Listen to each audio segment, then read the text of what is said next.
Salam dostlar, men Mehri. Yeniden menin kanalıma hoş geldiniz. Bugün biz Amerika hakkında yeni göründüşlüğümüz devam edeceğiz. Bugünkü temamız Amerika gelem soň şu yerde bir geň alan datlarım görün veresim gele. No kulturny razniца diýen ýalara Türkmenistanda yok zatlar ya da belki men gaýdandan näre çıkandıram Türkmenistanda ya tam давно не была ýöne.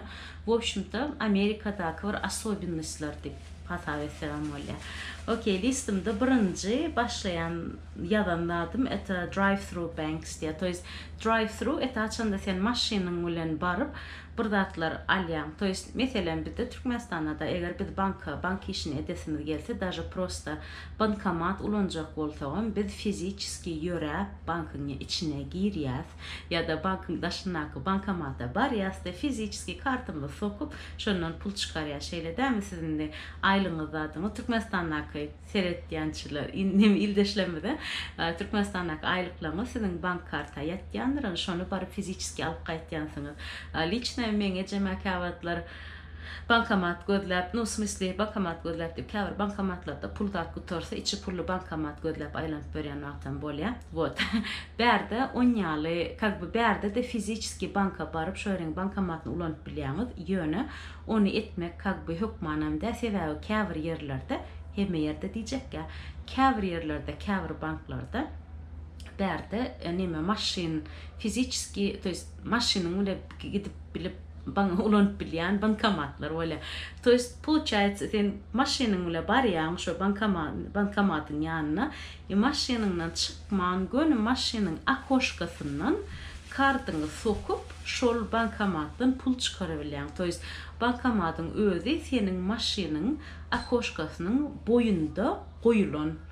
Чтобы sen elin ýokary kaldyryp durmadyň ýalak da gözüň öňünde goýulan, o sen şonu maşiniň prosta akoşkasyny açyp şonu ulanaýan näme gerek bolsa şonu ulanyp bilýän это очень круто, удобно diýen ýalara maşinadan çıkan o meselem howa soğuk bolsa erwet garly bolsa ya da erwet ıssy bolsa sen maşiniň parkovka edip çıkıp banka gitjek umanyň ýok şonu duran ýerine nem alaýan gönü maşinadan. Такая же ситуация нахар bilen berde neme быстрое питание va da McDonald's diýdi, Burger King ýene şonýa neme ýörüte burgerlar satylýan ýerler var. Olaram sen fiziki barıp içine barıp almak hukmanda sen şonu prям odatdan edibilýän etmeli işini maşiniň içinden edibilýän. Обычно eger maşinle zakaz edilen ýerler bolsa обычно drive-through dip ýazylyp durýar. O soň herki aýdaly McDonald's boljak bolsa McDonald'syň şu drive-throughsyna barýan, arkasyna şöýle barýan maşin bolar. Şo ýerde ýürüte neme şöyle tablo ýalak bir zat da mini telewizor ýalak. O soň şo ýerde menü we suratlar zatlar bilen. O soň şo ýerde barýan bolan mikrofonda herki McDonald's'ın içindeki işleri sizin bilen gürleşýär. Sizden sorýar näme zakaz etdiňiz dip sorýar. Siz aýtýaňyz meselem hamburger bilen chipsy bilen kola diýseňiz, olam soňuz başga zat gerekmi diýär meselem sizem ýok diýäňiz. Bolýat ýa tam aýtaly $10 bolýar diýär. O soň akoşka geliveriň diýär. O soň siz maşiniňiz öyle herki tablonyň ýanyna zakaz eden ýeriňizden opять же asajykdan sürüp aknonyň ýanyna barýaňyz. Olin eýam şu aknoda duran adam sizden eliňizden karty çıkaňyz alýar, şoby herki $10 tölemek üçin we göni eliňizde paketiň içinde sizin hamburgeriňizi, kolaňyzy, zatyňyzy berýär. Şeýdip siz çıkaňyz ogam. Такая же ситуация кофе var da. Тоже fiziki Starbucks'a ya yine bir yere kofe almaya gitmek hukmanda maşiniňizi bilen alyp geçibilýäňiz. Тоже şeýdip akoşkada kofe satyp duran nemeler var. Starbucks'ın ya yenäniň filiallary we ya da prosta обычно kiçirak koferler hem şeýdip akoşkadan satyp durlar. Siz fiziki hiç il maşiniň içinden çıkmak gereňiz ýok. O soň şonu men bradrak geň alypdym. Wow, как удобно dip da представляете dip. Bu tip Türkmenistana şonýa bolaýsa dip. Вот, da şonýaly berde şoda da geň alypdym. Potom ikinci takoy geň alanladım. Olam odat inni başga bir zat ýazylypdy ýöne 3-nji aýdaň häzir soň 2-nji aýyň sonunda ýerlerine ýa-da bırakrak nemerak tema. Вот Indika aýtjaklarym meselem to go coffee, breakfast truck, ýa-da takoy. To есть neme olam fizически, то есть neme eline alıp gidilýän naharlar. Abyşna bizde näýeli kulturamyzda özüňiz bilýäňiz bir zat satyn alsaňam ýa bir zat bişirseňem hökman suratda şonu sen kaby oturup ýemeli şeldem klonkan başyn diýmeli ýa stoluň başynda bilemok. Berde bolsa liçni New York'da hemme kişi очень başagay kaby hemme kişi gatı zanit dolansaň adamlar hökmany suratda ellerine bir zat alıp ya kofe alıp gitýärler ýa-da nahar alıp ýolda iýip gitýärler ýa buterbrod alıp gitýärler. Şoň üçin ýörüýte nemeler satylýar. Такой маленький грузовичоклар var, грузовиклар, где там они вот продают вот эти кофе, кофе, завтрак, потом даже курицу с рисом тоже продают, chicken and rice truck именно Нью-Йоркта, и как бы хот-дог да сатьялар mesela, то есть шоня, это truck, food truck олора, то есть как нахар грузовик диля. Onyalı nahar gruzaviklarına aytaly men kan Amerikanın ortasındaky ştatlardakany görmedim çünkü o ýerde böyle mınyalık neme derler New York'daky ýalyk başagaýlyk hemem dıkyzlylyk ýok, aňarda giňişlik hemem her ýerde yerleşen soň bir hilek munça adam ýok. Nemäniň köçelerinde, başga şäherleriň köçelerinde, New York'un köçelerinde gaty adam kan. Şo sebäpden adamlar ýolury herki nahar gruzaviginden kofejik diýdi ýa ýenejik diýdi alyp geçýärler. Men meselem kollej döwrüm okuyan döwrüm irdenlerine käwatlar 8-de klassym bolýardy. Hiç sada ýetişebokdym irden ukuly, ýarym ukuly zordan turup metro ýerýän. Osaň metro ýerip şo kollejiň stansiýasyna çykýanyna klassa barýan. Klassa barmankamym şo kollejiň edil ýan jagynda bir gijek butkojuk dudy. Halky butkojyň içinden bir araba adam hem kofe satýardy, hem buterbrod satýardy meselemde ýa-da ýumurtga adam bişirip berýärdi taňa şo ýerde. Osaň men şondan hökman suratda bir tança kofe alýardym, biram как бы syrny buterbrod alýardym. Sebäbi как бы o wagt hiç sada wagtyň ýok. Yatasın gelýär, hem aç, hem ukly, hem birazra kafein gerek. Şo sebäpden очень как бы удобно diýjek bolýan. Alyp geçýän magazynam ýok, zatam ýok, просто вот köçän urunda duran gijek bir butkojyk, грузовик, можно сказать. Вот, otaň gat удобно diýe şoňa men geň alypdym, ýöne удобствосy ýaman hedil gowy. Именно Нью-Йоркда. Потом men ýene de geň aldyranlar Amerikada umumy Amerikanlaryň näde patriotizmi görkezilişi. Ona mesele gurun bereyin. Inne bizde meselem Türkmenistanda biz umumy как бы türkmenligimizde ýenämizde no patriot da tam ata-vatan Türkmenistan eýle-beýle baýdak götüren bolýar, silkme telpek giýen bolýar, tahyýa giýen bolýar ýa-da nasionalny uzor eşikler giýýär da tam köýnek, türkmen köýnek diýdi, ýakal köýnek diýdi, ýene diýdi, ýa çeşka giýýär meselem. Вот şeýdip как бы patriotizmni görkezýär, hemem ýa-da mayka giýýär da Türkmenistan diýip ýazyp duran mayka giýýär meselem. Şolam rodat. Amerikada bolsa ondan hem has daşary gitýärler, has beter gitýärler. Olar meselem flagyny, amerikanski flagyny öýüniň daşyna asyp goýýarlar. Da osaň ýa-da meselem şo flagynyň şeklinde meselem mayka giýýärler, şo amerikanski flag mayka. Ne только mayka, men size aýtaýyn adamlar türsüginem flag türsük giýýärler. Amerikanlar, они до такой степени патриотичны. Osaň nemede bizim üçin biraz zikrak bolup biler, потому что häzir türkmen ogluna meselem Türkmenistanyň flagy bolon как бы майка giýdiýsen, giýer problemasyz ýaşyl şöyle майка olur ýyllyk, как вы знаете, да, как обычно.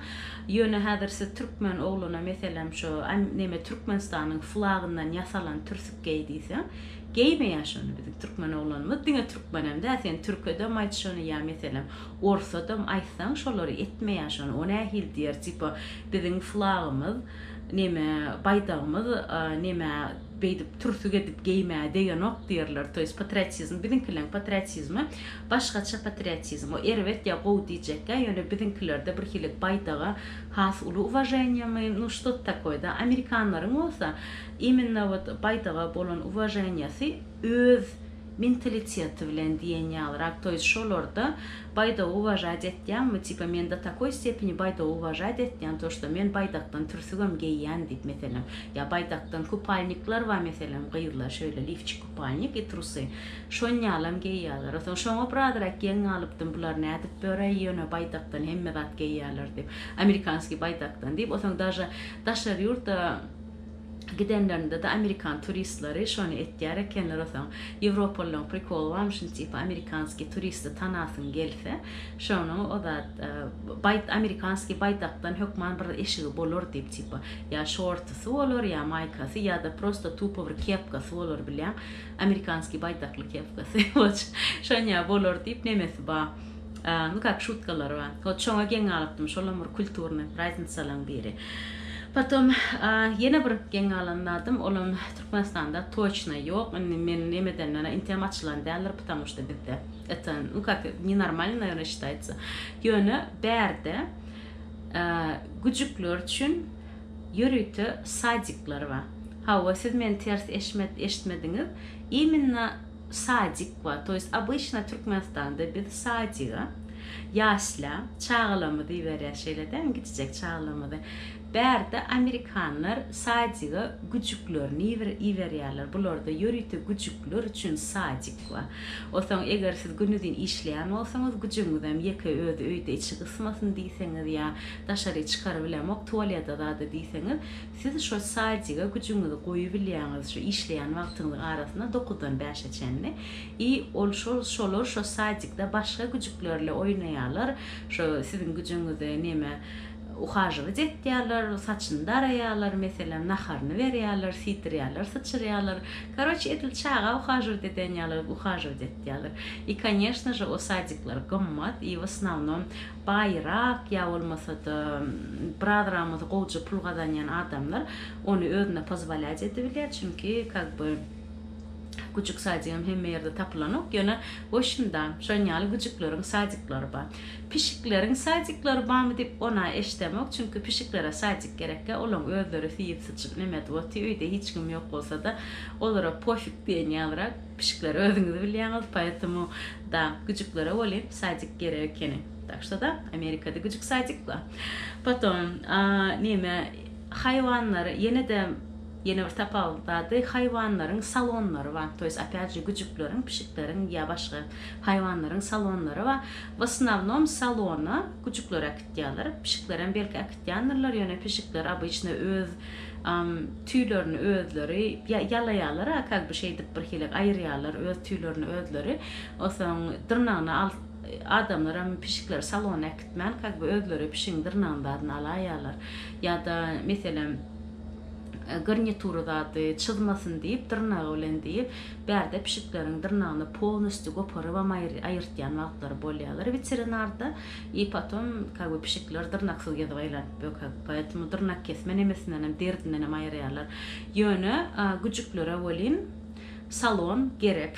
Çünkü güjüklerin saçları lahmat bolýar, ya slишком nemetýär, ösýär meselem da ya tam dırnakları ösýär meselem ya dişini nemetmeli, ýumaly bolýar, ýenetmeli bolýar ýa-bir bilemok. Ну, başga problemalar da atlar bolsa şolary imenne güjüklerin salonyna gitýärler bolsa, şu güjüklerin salonunda sizin güjüňize как бы gow ухаживать etýärler, dırnagyny kesýärler, saçyny kesýärler, gow edip daraýarlar, helkin kellesine massaj etýärler, betýär dişini arasalaýarlar. Kstati, güjüklerin vakasy dişini arasalaýar ekenler, ýörüte güjüklerin demesi var. Zubnoy щёткасы var и zubnoy pastası var. Osan şu edilip özüňizden arasalaýyşyny diýerler, güjüklerin arasalaýarlar.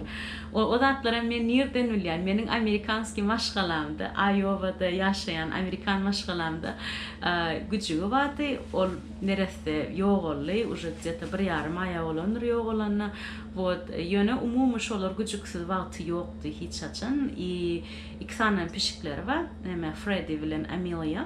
Вот, osan men şol hayvanlar var da şolardan bilýän, çünki şolaryň hemişe hayvany bardy. Men Flex şu mektepde şolarda ýaşaýakamam. Olar o wagtda вообще jygylykda olan öýüniň içi iki tane ullakan güjügi bardy. 5 tane bir şey vardı. Hazır ne olsa da adaldıktırlar. Yönü hava, şu datlar, hayvanlar var da şolordan bilen. Вот, inniki bir hilek ütköşürak, наверное, kulturny zatlar. Yönü men kirimçe bu уже Türkmenistan'da bağımı kadiyan. Çünkü Instagram'da her hilek nemeler görüyen, ну там postlar zatlarda. Это fitness ya yoga studiyalar. То есть berde elbette ulu filiallı, ulu kampanyalarının fitness studiyaları var. Trenajörlü zal, yoga zal, şu zatlar var. Yönü adamların individual özlerinin küçük bizneslerin var. Mesela öyünün ikinci etajında gidecek yoga stüdyo ya yine vardı ya da bir yerde bir gidecek komnatanı ya ulurak komnatanı arenda alyalarda no как biznes yerde şonu bir hilek fitness stüdyo ettiyalarda şöyle как бы nemelerini getiriyorlar. Nema gantellerini, yenelerini ya başka fitness maşinlerini getiriyorlar, maşinkalarını getirip şu yerde как бы fitness klub yasayalar adamlar. Ete gidecek prям komşuçunun için diyenyalara вот şolaram ba her yerde ba. Mesela benim şu yaşayan yerimde ay bir 2-3 ulica yukarıda Pakistanlar açıp duruyor bir sanak bir komnata va gatı ulaha del şonun içinde hrendikin neme varında kıptırlar maşinka varında kıptırlar biceps için triceps için bir sanak ılgalyan neme bigavay daroşka va da yönü onun içi porsu deyip men gidem o realna toli kince çanyeri işlanok toli işiyor što to bir hilek porsu görüyen biram kirli görüyen asan gidem o erik yönü şu teoreklerde yoga stüdyo da adamma tak što şonyadatlar standart нормально, да, осам Türkmenistan'da pahoda çıkıp durul, osam tak что ona indiken bir kültürünü tapauda diyecek, yani mümkünse bizim yurdumda biraderak giycirak vardım kadiyan ol, osam berde olsa şol mesela ünlüler var, osam berde elitne fitness klublar ama которые filiallı datlı, olur realne elitne, olur her ayda bilemem $250-300 zat demem alyalar elinizden. Men işim предлагать ettiğe yürütü şu elitni odatta sport zalda, elitni sport zalın adı Equinox. Onu belki kaveriniz biliyorsunuz, eğer Amerika'da yaşayan olsanız, вот like realne elitni olsam skitka beriliyor. Menin işim üstüyle, yöne skitkadan son где-то там $200 mı ne hem şu an yatölemeli. Men как бы обычная тренажерка gitsem her ayda mesela maksimum töresem $40 da tölerinde или может $50. O zaman bir hilek bilemok. Конечно, pijonların gittiğin trенажеркасы da içinin udobstosam yaman go deyip eşittim. Joran bir yere gidip görüp düşerek bir tanışının üstüyle. Вот, hem medatlar var diye krem, el krem diye, офигенно duşu diye, полотенце, hem medatı var diye şeyler aldım, açtım diye, hem medatım arası diye. Şonya gatı övdü onu. O zaman benim wow, okey dedim. Tipa yöne sıranım $200-250 vermek тренажерный зала. Не знаю. Как-то değmeyen yalan. Bilemem, tüm böyle yalta olsam ben yalan. Вот. Yöne belki milyoner da olsam katlamam mümkün. Kurtoy görünmek için atak da. Hadra kendi yanok. Потом yine burada berde yine de как-то культурно брадырак ütköşürak göründadım. Eta parkta edilen şaki nemeler, упражнениялар или еще что-то. İnne parkta diyelim neyle? Mesela açık parkta umumi halk için. Bizimkiler neyle park olsa bizimkiler parka aylanmaya gittiler ya. Yunus'ka Meyka'da oturuyorlar ya. Pişoçka aylanıyor. Bilemok. Men Mari'nin parkı hakkında aytyanlar Zilonovaların önünde park var. Ana şu parkta mesela otlu yerler asobu yoktu. Dine bağ vardı. Da şanyalı. Haberde olsa mesela düz otlu yerlerde atlar baba neme parklarına. Şu yerde adamlar durup her hilek nemet diyorlar, упражнение diyor. Mesela Tai Chi diyorlar. Tai Chi Kitayların o da adı. Yürütü bir martial artı. То есть neme восточное bir искусство bir da. Короче, neme diyen yumuşak kung fu diyen yalarak da, şön yalarak burada. Ya yumuşak taekwondo diyen yalarak. Taekwondo kung fu da urşup как бы агрессивныйраак. А тайчида болса более такой гарылар датылар, şeydip elin ayağını şeydip sağa çepe öwürüp datyp şeydip nemet ýalar men size suratyny goýar. Вот şonu meselem açaçan adamlar durup şonu upражнение etdiýärler da ýa-da meselem yoga etdiýärler. Prям şo ýerde yoga nemesini ýazyp näme düşejegini ýazyp şo ýerde duran ýerinde parkyň ortasynda yoga etdiýärler. Egilip, epilip, eýdip, beýdip. Töz hiç kim şonu geňem malanok, hiç kim sereden ogum ýa-da adamda kanok, hiç kimin sen bile işi yok. Sen näme etseňem şo ýerde neme bermeli. Şeýdip bu ýerde parklary şonýalrak zatlar üçin ulanýarlar. Конечно, piknik zada etdiýärler. Bizde meselem piknik etjek bolsaň abyşna şäheriň daşyna bir ýerlere gitmeli bolýar-da. Bärde bolsa parkyň içinde imенно piknik üçin ýürüte aýrylan bir ýerler bolýar. Skameykaly zatly, mangalyň zatyny koymak üçün plus şo ýerde neme sen şo mangaldan galan közüň zatyny zyňmak üçün ýürüte nemeler wagt musur bedrä diýjekkä bir hilek betondan ýasalan bir hilek bedrä meňdeşirek 4 günjek bir deşikler diýsegem boljak da для безопасности. Osaň şol közüň zatyny şoňa zyňy bermeli. Ne mangal işini dıynan soň teva gyzygyny közi açyk ýerde goýuňok da neme apasny bolup bilýär, belki bir çağa zat gelip aýagyndan bişirse как бы tapasna. Вот şonýal zatlar var. Osaň herkisi de aýdan ikinji punkt diýenim, ony как бы iň soňuna şu wagt aýtgan. Olam neme surrogatnae материнство. Surrogatность demek это haçanda başga biri, surrogatna материнство это haçanda başga biri sana çağa doğup berýär. Meselem, inni Türkmenistanda her kim öz çağasyny özü doğýar. Ya da как бы neme istoriýalar hem eşitdim umum maşgalar aralarında meselem bir paranyň neme çağasy bolanok, osaň herkiniň aýal doğanyň köprek çağasy bolsa, herki aýal doğanyna haýyş etýär. Meselem şu çağaň maňa beräý, men gyzlyk edip alynjak özüme ýa oglanlyk edip aljak, men özüm östürjek, meniň çağam ýok diýip şonýaly alınıp berilýänini eşitýän, onýaly istoriýalar eşitdim. Ýöne bärde Amerikada imенно eger özüň çağa doğasyň gelmese ýa da meselem medisinski problemaň bolsa ýa doğup bilmeýän bolsaň ýa bilemok başga bir luboy saglyk problemaň dadyň bar bolsa sen başga birini şo çağaňy doğmagyna ozat edip bilýän. Haýyş edip bilýän da onam haýyş diýip mut eden oklar elbetde oňa da pul neme bermeli. Osaň şoň üstünden gazanýan adamlar bar. Osaň helki enata bolduçlar meselem şo neme helki surrogatny mating, to ýa helki doğup berjek aýalyň medisinski çykdaçylaryna neme töleýärler, naharna dadna töleýärler. Sebäbi şol bütün 9 aýyň içinde helki çağa doğjak aýal işlänok da hiç ýyly işlänok zatdan öňe öýünde oturýar. Osaň helkiniň bütün çykdaçylaryny ýapýarlar, şolar plus üstüne işe pul berýärler. Soň 9 aýdan soň helki aýal çağan doğýar, çağany şol neme çağasy bolmaýan adamlara berýär. Короче, otaň olaram özüni ketip ösürýärler. Şeýle seretseň ol şol çağasy bolmaýan adamlaryň çağasy şeýle seretseň sebäbi ol surrogatny mating içine, to ýa doğurup berýän şeýniň içine helkiniň aýdal çağa bolmaýan aýalyň adamsynyň spermasyny doktor medisinskim obrazam salýar doğýan aýalyň içine. Osaň şeýdip ol как бы şol adamyň çağasyny göterýär şeýle seretseň. Osaň şoň üçin ete как бы baş neme çağasy bolmaýan paranyň çağasy ýöne olar как бы şo finansowy nemesini ýapýarlar da. Osaň men eşitdim где-то там, господи, если pul durýar ol, даже вот nemelerem näme şol знаменитостlar var. Meselem Kim Kardashian diýdi ýa Paris Hilton diýdi, datlydy. Ana şolar meselem indi Kim Kardashian men kirimçe 3-nji çağasyny nämesini surrogatny aýalyň surrogatny mating üstü bilen как бы doğurtdurdy, to ýa özü doğurmady. Paris Hilton bolsa meselem o da sağlygynda kakata problema bar ekeni, şo sebäpden birinji çağasyny nedawno şo surrogatny mating üstü bilen как бы doğurtdurdy. Вот olam Paris Hilton'dan bilemok bilmeýänleriniz üçin neme Hilton oteller bar bütün dünýädäki. Neme zeminet otel Hilton.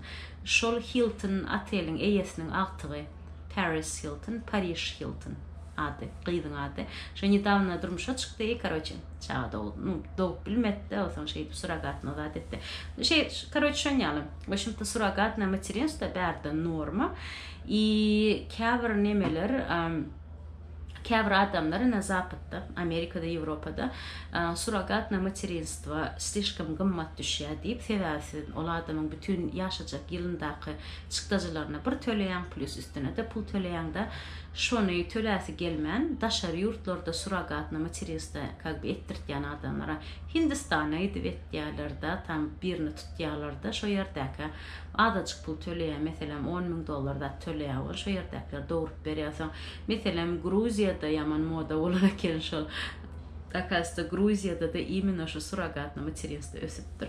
И Грузиядaki ayarlar şeydip çağa doğurup veriyor ekenler Zapad'ın emeler için. И как бы olara pul veriyor. Вот. Şöyle şeydi da şu zatlar bir hile kültürünü tapavutlar, Türkmen kültüramıdan ütgöşük bir tapavutlar Amerika'da son yine de bilemok sizin fikrinizde yine de neme tapavutlu tapavut hakkında fikir etip bilen olsanız ya kelleğinize gelen olsa komentlarda yazıp bilersiniz. Onu как бы дискуссия edip bilers. Yani şu anda çelli şu zatlar как бы benim yadıma düşen zatlar как говорится. Вот, benim kanalıma yazılma yattan çıkarmam, videonu paylaşma yattan çıkarmam. Ben yine de size şuna mengdeş videoları getiririm. Надеюсь, вам видео понравилось и никогда көрüşенше. Sağ olun, пока-пока.